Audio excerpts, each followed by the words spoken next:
The night my mother told me to transfer my condo into her name, I thought grief had finally broken something inside her. The condo was worth $1.3 million. It was not huge. It did not have marble floors or a skyline view like the kind people show off online. But it sat in a good neighborhood, 10 minutes from my office, 2 blocks from the subway, and close enough to the hospital that my mother always said she could sleep at night without worrying about me coming home late. More importantly, that condo was the last thing my father had left me. Part of the down payment came from the settlement after his accident. The rest came from 5 years of my own savings. Skipped vacations, cheap lunches, old coats worn one winter too long, and every bonus I had ever received. So when my mother sat across from me on the couch and said, as calmly as if she were asking me to pass the salt, "Emily, tomorrow we're going to the county recorder's office. You're transferring the deed to me," I stared at her for a full 10 seconds before I could even breathe. "Mom," I said, gripping the glass of water in my hand so tightly my knuckles turned white. "Say that again." She did not blink. "Transfer the condo to me." It was not a request. It was an announcement. I put the glass down before I broke it. "Why?" "Because I'm your mother." "That is not an answer." "It is the only answer you need." I felt heat rush to my face. "That condo is mine." My mother's expression did not change. Gracelyn had raised me alone since I was 10. She was small, quiet, and terrifying when she needed to be. When I was a child, I had thought all mothers were like her. Soft hands, tired eyes, and a spine made of steel. But that night, for the first time in my life, I looked at her and felt afraid of her decision. "That condo," I said carefully, "was bought with Dad's settlement money and my savings. It is the only thing I have in this city. My wedding is next month. Ryan's family gave us a $188,000 engagement gift. We agreed the condo would be our marital home. How am I supposed to explain this to him?" "You only need to explain it to me," she said. "How can you say that?" "He's going to be my husband." My mother smiled. It was not a warm smile. It was thin and cold like the edge of a blade. "Husband," she repeated. "Emily, you're still too young." I stood up. "I am 27. And you still think people who say family always mean love." I stared at her. She set her teacup down. "Let me ask you one thing. In all these years, have I ever done anything to hurt you?" That question shut me up. No. She had never hurt me. After my father died, she worked 2 jobs. She learned how to fix a leaking faucet because hiring a plumber was too expensive. She sold the gold bracelet my father had given her to pay for my college applications. She never ate the last piece of fish at dinner. She always said she was not hungry, but I knew she was lying. But this was different. This was my home. "Mom," I said, and my voice softened before I could stop it. "Please. What are you trying to do?" "Protect you." "From what?" She looked at me for a long moment. "From people who have been looking at your house longer than they have been looking at you." The living room fell silent. The clock on the wall kept ticking. Before I could answer, my phone rang. "Ryan." I walked out to the balcony and answered with shaking hands. "Hey," he said gently. "Are you okay? You sound strange." And just like that, the tightness in my chest cracked open. I told him everything. My mother's demand. The deed transfer. My fear. My anger. Ryan was quiet for a few seconds. Then he said, "Maybe your mom has her reasons." I froze. "What?" "She raised you alone. That can't have been easy. Maybe she just wants to manage it for you temporarily. Maybe she's afraid that after the wedding you'll be overwhelmed." "I'm not a child." "I know," he said quickly. "I'm not saying you are. I'm just saying she's your mother. She won't hurt you." There it was again. The same sentence. Coming from him, it sounded different. Coming from my mother, it sounded like certainty. Coming from Ryan, it sounded like convenience. "It matters whose name is on the deed," I said quietly. Ryan laughed softly. "Baby, why are you thinking like that? After we get married, your things are my things and my things are yours. My parents put their house in my name years ago. Does that mean I stop being their son? Of course not. A family doesn't divide everything so clearly." His words were gentle, reasonable, even loving. So why did my hands go cold? When I returned to the living room, my mother was still sitting in the same place. I'll do it, I said. Her eyes lifted. But I want the truth. Why? Because, she said, I want to see what your future husband and his polite, reasonable parents are really trying to take from you. I stared at her. You don't trust Ryan? I don't trust anyone who smiles too much when money is nearby. Ryan loves me. Maybe. His parents like me. My mother leaned forward. Do they? I opened my mouth but no words came out. Every time Ryan comes here, she said. He says sweet things but he arrives empty-handed. Every time his mother holds your hand, she asks how much you still owe on the mortgage. She asks whether your salary goes into one account or separate accounts. She asks whether the condo is paid off. She asks whether your name is the only name on the deed. I swallowed. She's just making conversation. No, my mother said. She's measuring. That night I did not sleep. At 8 the next morning, my mother drove me to the county recorder's office. On the way I asked, what if you're wrong? Her hand stayed steady on the wheel. If I'm wrong, she said, I will go to Ryan's family myself and apologize. I will transfer the condo back to you immediately. And I will add $200,000 to your wedding fund as my apology. She said it so calmly that I had no argument left. The office was nearly empty. The process took less than 2 hours. When we walked out, my name had been removed from the deed. The condo now belonged to my mother, Grace Lynn. I felt hollow, as if someone had reached into my chest and taken out a piece of me. That afternoon Ryan called. Did everything go okay with your mom? I glanced at her. She shook her head once. So I said only, yeah, it's handled. Ryan sounded relieved. Too relieved. Good. I told you she was just looking out for you. Don't think too much. Just get ready to be my wife. Then he added almost casually, Mom bought you another wedding gift. She's bringing it by later. You'll love it. A few hours later, Diane Brooks arrived with a velvet jewelry box and a smile bright enough to light a showroom. My beautiful daughter-in-law, she said, sweeping into our apartment like she already owned the place. Let me look at you. Oh, you look tired. Wedding stress, right? My mother offered her tea. Diane opened the box. Inside was a pair of heavy gold bangles, carved with little birds and flowers. For you, she said, pushing them onto my wrist before I could refuse. A proper family gift. From now on, you are one of us. The bangles were cold and heavy. Diane admired them on my wrist, then changed the subject so smoothly that I almost missed the shift. By the way, she said, Ryan told me your mother has some thoughts about the condo. My heart tightened. My mother smiled politely. Not thoughts. Plans. Diane's smile paused. Oh, Emily is young, my mother said. She spends too freely sometimes. I'm going to manage that property for now. Diane's eyes flickered. Only for half a second. Then she laughed. Grace, you're too careful. Once Emily marries Ryan, she'll be part of our family. We'll help manage everything. The condo should have Ryan's name on it anyway. Husband and wife are one body. Let Ryan handle those things. You won't need to worry. The tea in my mother's cup did not move. No need, she said. My daughter's property is safest with me. The room went quiet. Diane's smile hardened. Her gaze moved from my mother's face to the bangles on my wrist. I saw her calculating. I saw the exact moment she wondered whether the bangles had been too generous. Shame burned through me. Not because of my mother. Because I finally understood. In their eyes I was not just Emily. I was Emily plus a condo. Diane left soon after, claiming she had errands.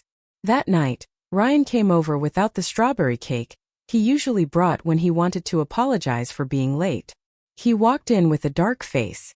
Emily Chan, he said. It was the first time he had used my full name like that. What are you doing? I stood by the kitchen counter. Your mother talked to my mother.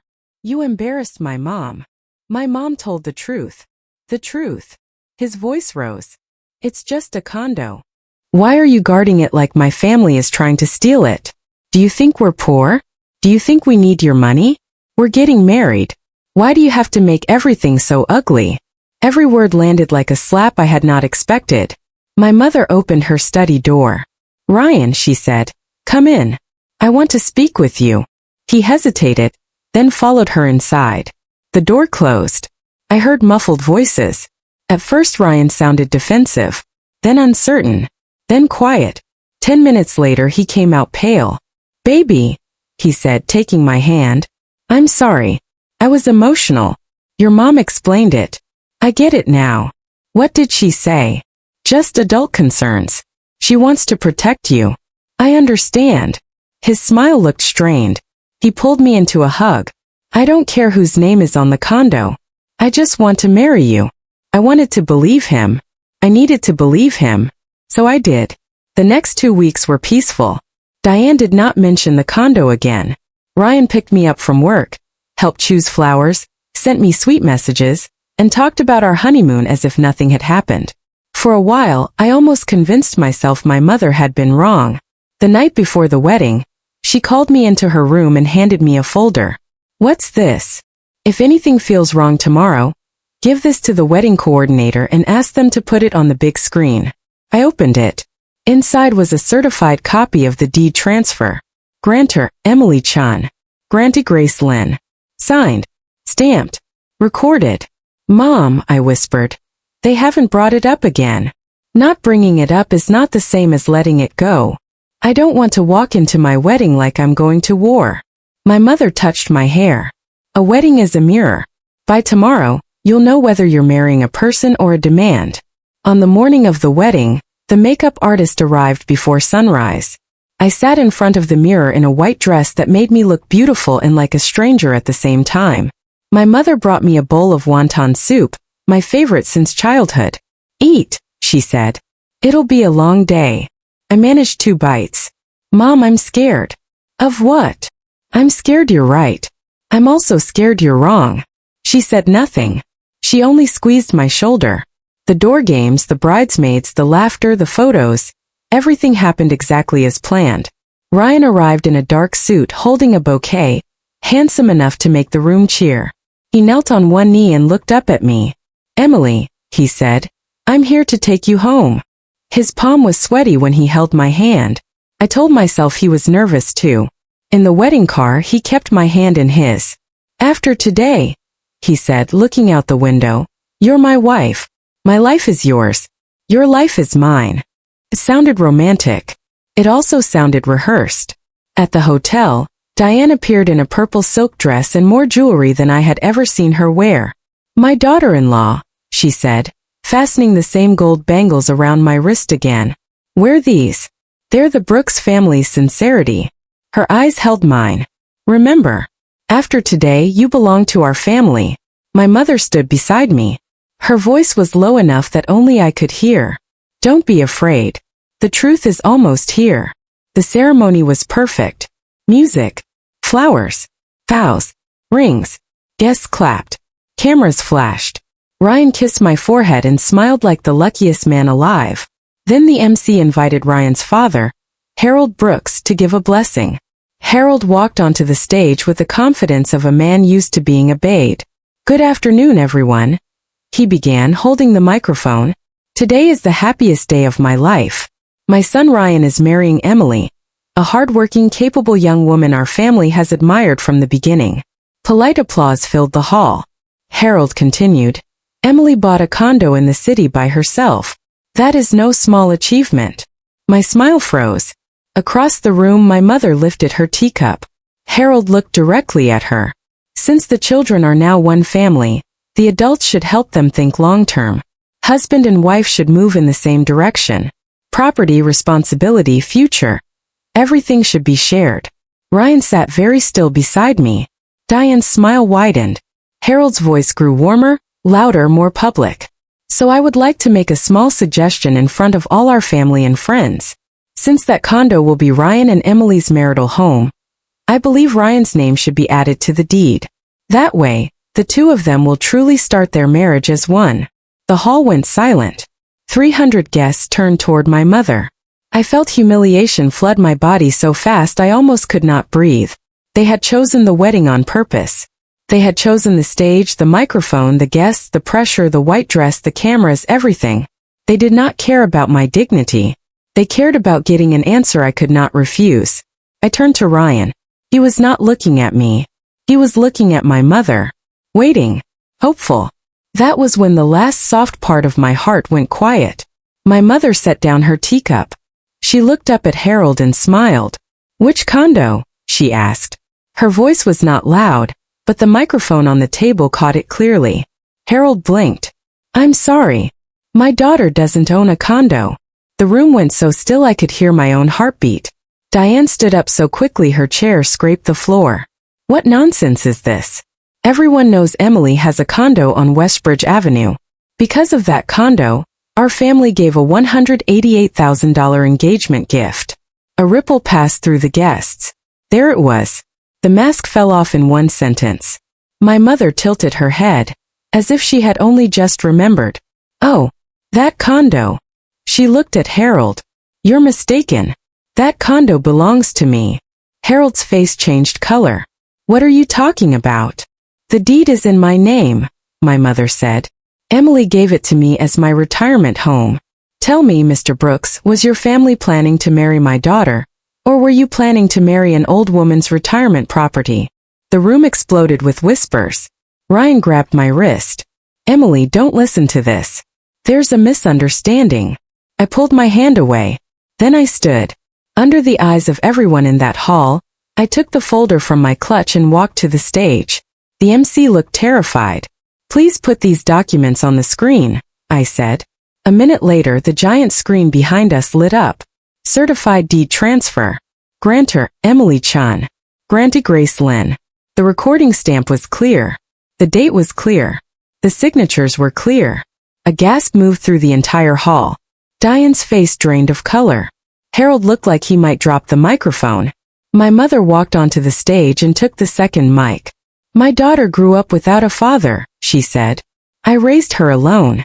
I am not a rich woman. I am not a powerful woman. But I taught her one thing. A woman's safety net must never be handed away because someone says the word family."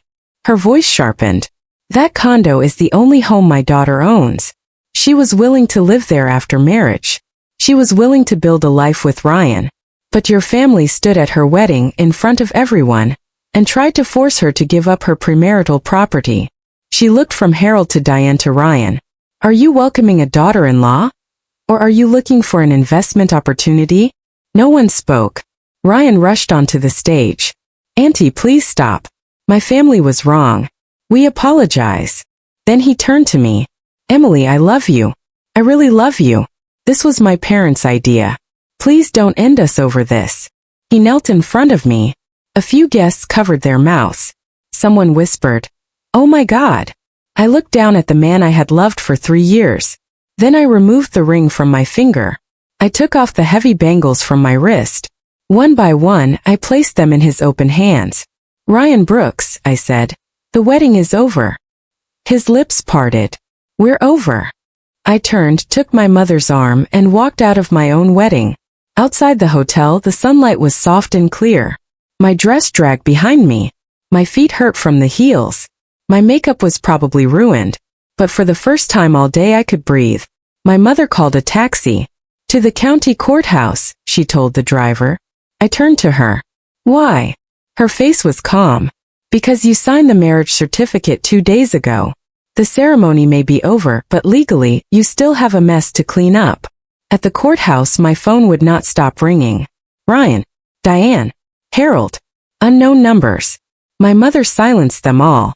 We sat in the waiting area. Only a few hours earlier, I had been a bride. Now I was holding a folder of evidence and waiting to file annulment papers. "Do you regret it?" my mother asked. I shook my head. "I don't feel heartbroken," I said. "I feel disgusted." "Good," she said. "Disgust is useful. Keeps you from picking trash back out of the bin." Ryan arrived 20 minutes later, breathless and sweating. "Emily," he said, grabbing my arm, "you can't do this. We're married. Let go." He released me slowly. "Please, listen to me. My parents got greedy. I'm not like them. I love you. You loved me while your father pressured me in front of 300 guests. I froze. You loved me while your mother looked at me like the bangles on my wrist were a down payment." His face went pale. "That's not fair." My mother stood. "Ryan," she said, "do you remember what I told you in my study? His pupils shrank. I looked at him, then at her. You told him something? I told him everything, she said. She faced Ryan. I told you the condo was bought with the settlement from Emily's father's death. I told you it was not just property. It was memory, shelter, and the last thing her father helped give her. I told you that if your family wanted anything from that condo, you should speak honestly before the wedding. I told you that if you tried to wait until after the marriage and used the word family to pressure her, I would make sure Emily saw exactly what kind of people she was marrying. Ryan could not speak. You agreed, my mother said. You acted sincere. Then you went home and called your mother. She took out her phone. A recording played. Ryan's voice came through, low but clear. Mom, it's handled. The old lady is tougher than we thought, but I calmed her down. I'll act like I agree for now. Once the wedding is done, Emily is my wife. Sooner or later we'll add my name to the deed. At the reception, Dad can bring it up in front of everyone. Emily cares too much about saving face to refuse. Then Diane's voice.